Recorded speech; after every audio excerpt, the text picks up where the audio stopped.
नमस्ते, हीअ आकाशवाणी आहे।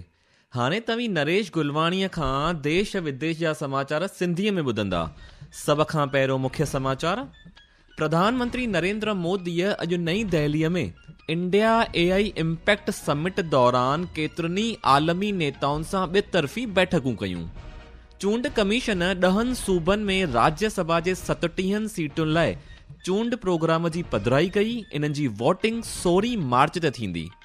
महाराष्ट्र सरकार नौकरियुनि ऐं तइलीमी इदारनि में मुस्लिम बिरादरीअ लाइ 5% जी रिजर्वेशन खे रद्द कयो।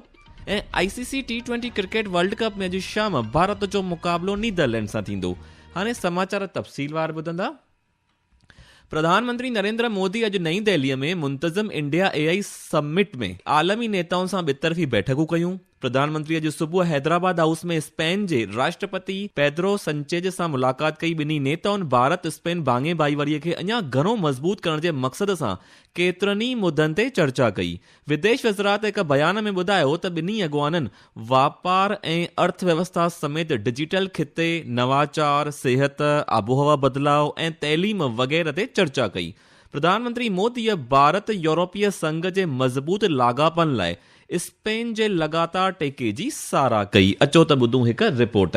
प्रधानमंत्री नरेंद्र मोदी ने फिनलैंड के प्रधानमंत्री आंटी पेत्तेरी ओरपो से बातचीत की। उन्होंने स्थिरता और डिजिटलीकरण, AI अनुसंधान और नैतिक नवाचार में सहयोग तथा भारतीय प्रतिभाओं द्वारा द्विपक्षीय सहयोग को मजबूत करने पर चर्चा की। प्रधानमंत्री ने AI के क्षेत्र में उभरते नवाचारक के रूप में फिनलैंड के प्रयासों की प्रशंसा की। दोनों नेताओं ने जिम्मेदार प्रतिभा आधारित AI को आगे बढ़ाने और एक स्थायी भविष्य के लिए तकनीक आधारित समाधानों का उपयोग करने की प्रतिबद्धता दोहराई। प्रधानमंत्री मोदी आज कई वैश्विक नेताओं से मुलाकात करेंगे जो इंडिया AI इम्पैक्ट समिट के लिए राष्ट्रीय राजधानी में आए हुए हैं। इनमें क्रोएशिया के प्रधानमंत्री आंद्रे प्लेनाकोविच, एस्टोनिया के राष्ट्रपति अलार कारिस, भूटान के प्रधानमंत्री दाशोत शेरिंग तोबगे और कजाकिस्तान के प्रधानमंत्री ओल्शाज बेक्तोनोव शामिल हैं। इससे पहले आज सुबह प्रधानमंत्री मोदी ने गूगल के मुख्य कार्यकारी अधिकारी सुंदर पिचाई से मुलाकात की। सुपर्णा की रिपोर्ट के साथ समाचार कक्ष से जागृति शर्मा। श्री मोदी सां मुलाकात में गूगल जे कार्यकारी ऑफिसर श्री सुंदर पिचाई चयो त And today we are excited to announce a partnership between Google DeepMind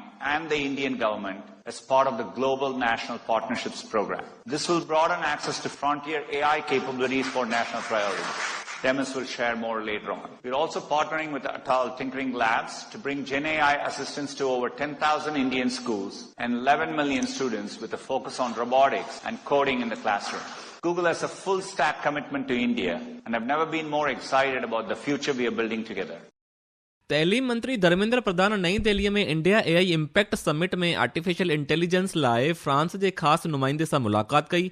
social media post में श्री प्रधान चयो त ॿिन्ही पखनि AI जे खिते में सहकार खे अञा वधाइण ते चर्चा कई। हुन साहिब चयो त इहा चर्चा तहक़ीक़, नवाचार, साइंस ऐं उभरंदड़ टेक्नोलॉजीअ में अञा वधीक सहकार ते मरकोज़ हुई। श्री प्रधान चयो त इंसानी मरकोज़, ज़िम्मेवार, खुलियल ऐं समावेशी AI फ्रेमवर्क आलमी विकास ऐं ख़ुशहालीअ जा मुख्य मुतासिर कंदड़ बणिबा। तइलीम मंत्रीअ चयो त भारत ऐं फ्रांस तरक़ी ऐं आलमी भलाईअ खे अॻिते वधाइण लाइ महफ़ूज़, इख़लाक़ी यानी नैतिक ऐं विश्वास AI विकसित करण लाइ कौलबद्ध आहिनि। फ्रांस जे राष्ट्रपति इमैनुअल मैक्रोन ऐं मर्कज़ी सिहत मंत्री जगत प्रकाश नड्डा अॼु नई दिल्लीअ जे एम्स में आलमी सिहत में AI ते आधारित भारत फ्रांस कैंपस जो महूरत कयो। इहा पहल आलमी सिहत लाइ AI खिते में भारत फ्रांस सहकार खे मज़बूत करण लाइ हिकु अहमियत भरियो क़दम आहे। इहो कैंपस AI आधारित सिहत हलनि में नवाचार ऐं सग निर्माण खे ओज ॾींदो। NBI ग्लोबल सर्विस जे डायरेक्टर महफूज़ अहमद सिद्दीकीअ नई दिल्लीअ में इंडिया AI इम्पैक्ट समिट जी मेज़बानी करण ते प्रधानमंत्री नरेंद्र मोदी ऐं सूचना टेक्नोलॉजी वज़ीर अश्विनी वैष्णव जा शुक्राना अदा कया।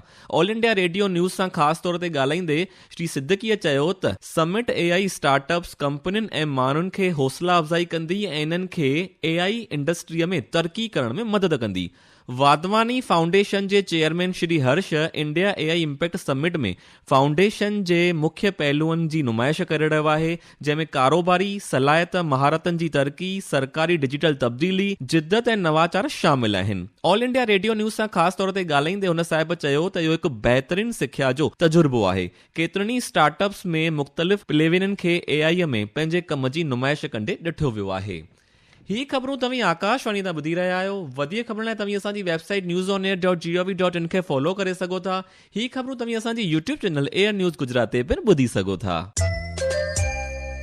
चूंड कमीशन अॼु 10 सूबनि में राज्यसभा जे 37 सीटुनि लाइ चूंडुनि जी पधिराई कई। इन जो इतला 26 फरवरी ते जारी कयो वेंदो ऐं नामज़दगी 5 मार्च ते दाख़िल करे सघबी। वोटिंग 16 मार्च ते कराई वेंदी।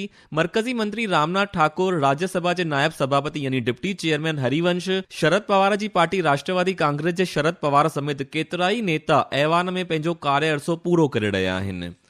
अॼु रामकृष्ण परमहंस जी जनम जयंती आहे। इन मौक़े ते गृह मंत्री अमित शाह रामकृष्ण परमहंस जिन खे श्रद्धांजलि अर्पण कई आहे। सोशल मीडिया पोस्ट में श्री शाह चयो त रामकृष्ण परमहंस जिन रूहानियत ऐं इख़लाक़ी यानी नैतिक जीवन ज़रिए आलमी भाईचारे जो पैगाम ॾिनो ऐं सॼी इंसानियत खे नई दिशा फराहम कई। गृह मंत्रीअ चयो त रामकृष्ण परमहंस जा ऊच आदर्श ऐं दूरांदेशी वीचार सभिनी उमिरि जे माण्हुनि लाइ हमेशह प्रेरणा जो ज़रियो भरियल रहंदा। महाराष्ट्र सरकार नौकरियुनि ऐं तइलीम में मुस्लिम बिरादरीअ लाइ 5% जी जाइ महफ़ूज़गीअ खे रद्द करे छॾियो आहे। इन लाइ काल्ह हिकु सरकारी सुझाव बहाल कयो वियो।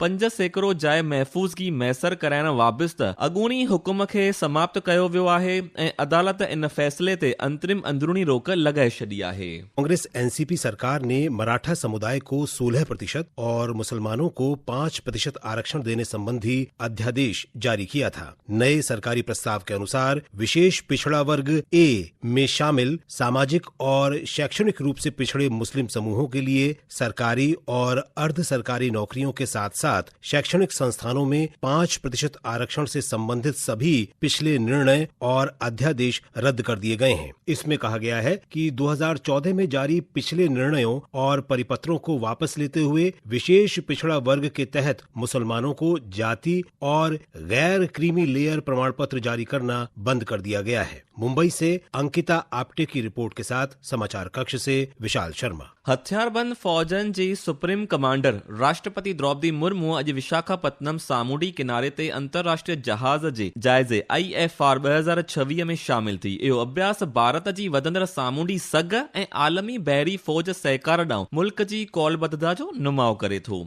बम्बई शेयर बाज़ार जो सेंसेक्स अॼु 283 पॉइंट वाधि सां 83,734 ते बंदि थियो। उॾां नेशनल स्टॉक एक्सचेंज जो निफ्टी पिणु 94 पॉइंट वधी 25,819 ते बंदि थियो। ICC पुरुष T20 क्रिकेट विश्व कप में ग्रुप ए में अॼु अहमदाबाद जे नरेंद्र मोदी स्टेडियम में मौजूदा चैंपियन भारत ऐं नीदरलैंड्स जो मुक़ाबिलो थींदो। इहा मैच शाम जो 7 बजे खां शुरू थींदी। ॿिए तरफ़ नईं दिल्लीअ जे अरुण जेटली स्टेडियम में ॾखण अफ्रीका UAE खे 6 विकेटनि तां शिकस्तो कयो। आबोहवा महकमे उत्तराखंड में सुभाणे ताईं बरसात पवण जा इम्कान ज़ाहिर कया आहिनि। ओडिशा, आंध्र प्रदेश जे सामूंडी किनारनि ते आयल एराज़िन ऐं यमन में सुभाणे ताईं घाटो कोहीरो छायल रहंदो। प्रधानमंत्री नरेंद्र मोदी बांग्लादेश जे नए चूंडियल प्रधानमंत्री तारिक रहमान खे सह परिवार भारत यात्रा जी नींड ॾिनी आहे। प्रधानमंत्री मोदीअ तारिक रहमान खे उन खे चूंडण जी सोभ ते वाधायूं ॾिनियूं। इन खे अवाम जे विश्वास ऐं अॻवानीअ में भरोसे जो प्रतीक ॿुधायो। अचो त ॿुधूं हिकु रिपोर्ट।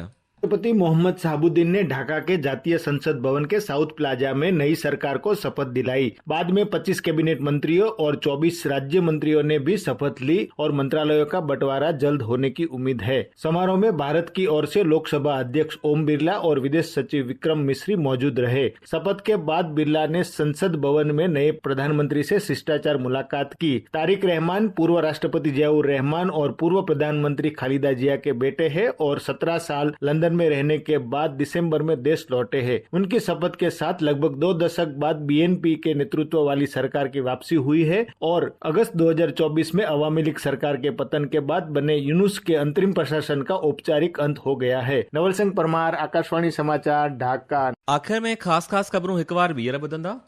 प्रधानमंत्री नरेंद्र मोदी अॼु नईं दिल्लीअ में इंडिया AI इम्पैक्ट समिट दौरान केतिरनि आलमी नेताउनि सां ॿितरफ़ी बैठकूं कयूं।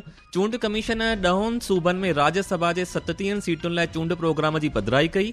महाराष्ट्र सरकार नौकरियुनि ऐं तइलीमी इदारनि में मुस्लिम बिरादरीअ लाइ 5% जे रिजर्वेशन खे रद्द कयो ऐं ICC T20 क्रिकेट वर्ल्ड कप में शाम भारत जो मुक़ाबिलो नीदरलैंड सां। सिंधी समाचारनि जो इहो अंक ते समाप्त थियो। मूंखे ॾींदा इजाज़त।